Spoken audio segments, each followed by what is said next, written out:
The more you try to explain, the weaker you seem. The more you react, the more power you surrender. And the harder you strive to prove your worth, the clearer it becomes that someone rattled you. Let's face it. In a world drowned in noise, silence isn't passivity, it's strategy. When your words get twisted, when truth turns into a weapon, when your reaction fuels their amusement, it's no longer a discussion. It's a mental chess game. The louder you shout, the quicker you lose. But here's the catch. You don't need to strike back. You don't need to raise your voice to be heard. You don't need to justify yourself to be right. All you need is silence and time. Because when you pause, karma begins its work. You go quiet, but the universe doesn't. Truth has its own pull, always finding its way back. In this video, we'll unpack 7 moments where a wise person opts for absolute silence, not from fear but from strength, to guard their energy, uphold their dignity, and let the consequences of others' actions collapse on them without lifting a finger. Silence isn't the absence of speech. It's the presence of control. Stay with me until the final point, because the last one will shift how you view silence forever. Few things sting more than being lied about. Your instinct kicks in. You want to defend yourself, set the story straight, prove you're not what they claim. But here's the reality. No one's listening. The more you explain, the more guilty you appear. The more you chase clarity, the more chaos they stir.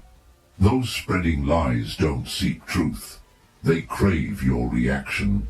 They want to break your calm, see you falter, watch you perform your innocence so they can spin it as guilt. Here's the trap. React, and you've already lost. Stoicism draws a firm line here. Marcus Aurelius wrote, "If it's not true, don't say it. If it's not right, don't do it." That's the core. No need to plead, no need to clarify. You live by your integrity, not their version of your story. Truth has something lies lack: endurance. Lies spread quickly but burn out fast. Truth, it takes time but needs no defense. It reveals itself. Let me share a story. There was a man, call him James, accused at work of something he didn't do. Whispers grew, colleagues pulled away. His first urge was to prove his innocence. Instead, he chose silence. He stayed composed, did his work, let his actions speak. Weeks later, the truth surfaced. The accuser was exposed for past deceit. James, by never fighting back, kept his dignity intact. He rose above the chatter, unscathed. That's stoic strength. So, how do you handle lies? First, play the long game. Falsehoods are noisy, but truth endures. Let time work quietly. Second, root yourself in your values. When you know who you are, external noise can't touch you. Third, let karma do the talking. Liars often trap themselves in cycles of drama, eventually cornering themselves.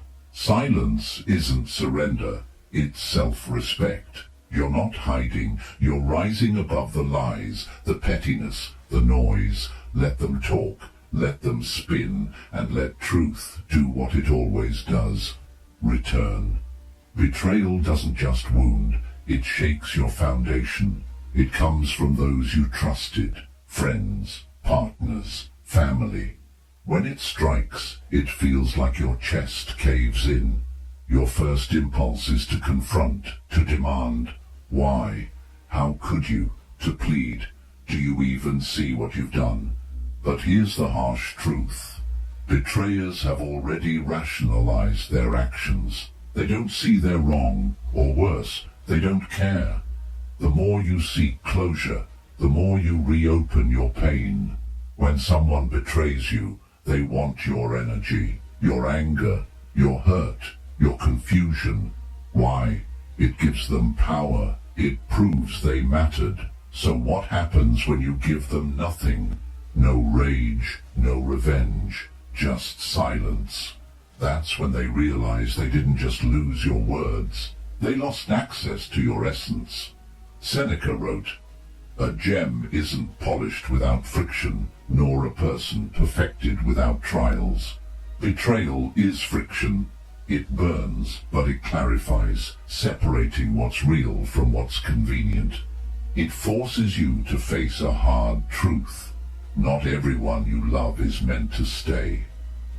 Let me tell you about Sarah, a woman betrayed by her best friend of over a decade. They shared everything, dreams, fears, triumphs. But one day, Sarah learned her friend had exposed her secrets, undermined her success, driven by jealousy or ego. At first, Sarah wanted to confront, to unleash her pain. Instead, she chose silence. No fight, no drama, just a quiet exit. The friend braced for a showdown, but got only absence. That silence weighed heavier than any argument could. It echoed louder than words. When betrayal hits, remember this. First, accept who they are, not who you thought they were. That version is gone. Second, don't waste words on someone who wrote your value in pencil. You don't need to make them see what they chose to ignore. Third, walk away without explanation. Silence forces reflection, the one thing betrayers dodge most. In the end, you're not the one who lost. They lost someone loyal, real, rare. Let them live with that.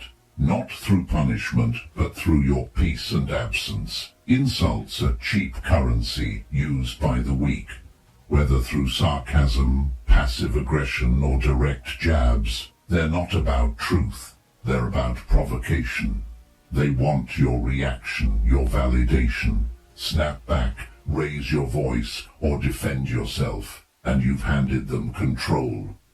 It doesn't matter how sharp your comeback is. If you respond, you're in their game. Here's what most miss. You don't need to win the argument. You just need to avoid it. Marcus Aurelius said, "The best revenge is to not be like your enemy." When someone insults you, they're inviting you to their level, hoping you'll abandon dignity for the mud. A Stoic stays above, unshaken, observing calmly. Consider David, a man who earned a promotion. At a company event, a jealous co-worker jabbed. Guess they're handing promotions to anyone now. All eyes turned to David, waiting for his reaction. He didn't argue or defend. He met the man's gaze, smiled and said nothing. Just silence, no comeback, no drama. In that moment, David didn't just win the room, he won the war. Silence strips power, and nothing frustrates an insulter more than being ignored. So how do you handle insults? First, see what they're after. They don't want truth. They want to disrupt your peace. Don't let them. Second, let your stillness speak. An unflinching face and calm tone say, "You don't control me." Third, hold your frame. Confidence doesn't argue. Self-respect doesn't explain. Refuse to lower yourself, and they're left with nothing. Real strength doesn't shout. It doesn't need to. Indifference is the most devastating response to an insult. Some don't seek resolution. They crave attention. They don't want solutions. They want to control the story. Their tactic, play the victim. They rewrite history, erase their role, twist facts, shed tears, and suddenly you're the villain. The more you explain, the worse it looks, like you're attacking someone hurting. They've flipped the script. You're the aggressor. They're the misunderstood soul. This isn't conflict. It's theater, and you're cast as the enemy. Epictetus warned, complaining is always unproductive, never fitting. Victim players don't complain for answers. They do it for sympathy. Defend yourself and you fuel their act. The only winning move is silence. Take Rachel, a woman with a co-worker who twisted reality. When held accountable, this co-worker would cry, deflect, blame. Rachel tried logic, brought proof, explained facts calmly, and it backfired. While Rachel spoke reason, the co-worker played emotions, and emotions often win in public opinion when reason lingers too long. So Rachel stopped. No defense, no counterpoints, just grounded silence. Over time, the truth emerged. People saw the co-worker's pattern, always a sob story, a new enemy, a fresh injustice. The act collapsed. How do you handle manipulative victims? First, don't defend yourself. They're not listening, they're performing. The audience loves drama. Don't feed it. Second, stay detached. Observe, don't absorb. Let them drown in their chaos. Third, trust karma and patterns. People may believe them once or twice, but masks slip eventually. You don't owe clarity to those who thrive on confusion. Let them play their role, gather their audience, run their script. Silence brings down the curtain. The worst insult isn't what they say, it's what they stop noticing. You show up, give, care, make calls, send messages, offer presence, and get silence, indifference, disinterest in return. No explosion, no betrayal, just a slow erosion of your value in their eyes. The bitter truth. The more you prove your worth, the less they see it. People don't value what's always there. They value what they fear losing. Constantly present, you become background noise, not indispensable, invisible. Stoicism hands you back your power. Seneca said, "Time uncovers truth." Sometimes the truth they need is your absence. Jake was the reliable one, checking in, remembering birthdays, asking about your day. But he noticed no one asked about his. If he stopped reaching out, weeks passed in silence. He realized he wasn't valued, just convenient. So he stopped. No arguments, no speeches, just absence. Those who cared reached out, those who didn't faded. That was his answer. When your worth is ignored, do this. First, stop chasing. If they can't see your value while you're there, let them feel it when you're gone. Second, say nothing. Silence forces awareness. Your absence makes your value clear. Third, watch who makes the effort. Those who matter won't need reminders. They'll move toward you. You don't prove worth with effort. You prove it with distance. Let your absence echo in the space they took for granted. Some don't want peace. They want your reaction. They poke, prod, say things they know will sting, not from courage but to feel powerful. Flinch, argue, or let your emotions rise and they win. They've got you. Their goal isn't conflict, it's control. They want to break your frame, make you act on their terms.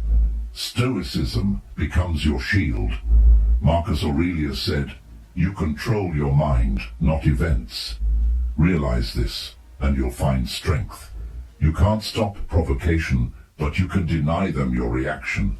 Adam had a co-worker who thrived on chaos, jabs, sarcasm, veiled insults in every meeting. At first, Adam argued, justified, explained, leaving exhausted. Then he shifted. The next provocation, he met with a faint smile, a calm nod, and silence. No tension, no sighs, just detachment. The co-worker faltered. Used to sparking fire, he didn't know what to do when the match wouldn't light. Eventually he stopped. Without fuel, even toxic flames die. To handle provocation, first, spot the pattern. Repeated conflict reveals intent. It's not personal, it's strategic. Second, hold your frame. Don't let emotional bait pull you out of alignment. Control your breath, tone, presence. Third, let calm be your power.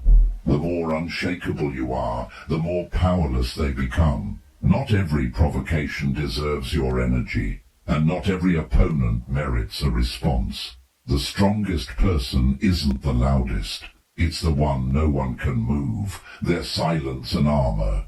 Regret is loud, but silence is louder. After taking you for granted, ignoring your value, assuming you'd always be there, they realize you're gone. The silence they overlooked becomes deafening. They recall how you listened, showed up, gave more than you got. They didn't just lose a person, they lost a presence, a constant. But if they only value you after you leave, they never truly valued you. Don't return just because they notice. Epictetus said, "No one is free who isn't master of themselves." Self-mastery means not returning to what broke you, not lowering standards for their guilt, not explaining your silence. Olivia gave everything to her relationship: time, love, energy. Her partner grew comfortable, took her for granted, assumed she'd stay. One day she left. No argument, no breakdown, just a quiet exit. At first he dismissed it. Then weeks, months, unanswered calls, the echo of a presence he didn't know he needed. He begged, apologized, promised change. But Olivia had healed in silence. Her freedom won. When someone regrets losing you, first, don't offer an easy return. If your value was invisible, your absence must stay visible. Second, resist explaining. Let them feel their actions wait without closure. Third, stand firm in silence, not from spite, but self-respect. They had you and wasted it. Let them sit with that truth. Your silence isn't punishment, it's wisdom. It says, you don't get to walk in and out of my life and expect the door to stay open. Let them regret, remember, but not return. You owe yourself peace, not them a second chance. You don't need to shout to be heard, fight to win, or speak to make a point. In a world hooked on noise, silence is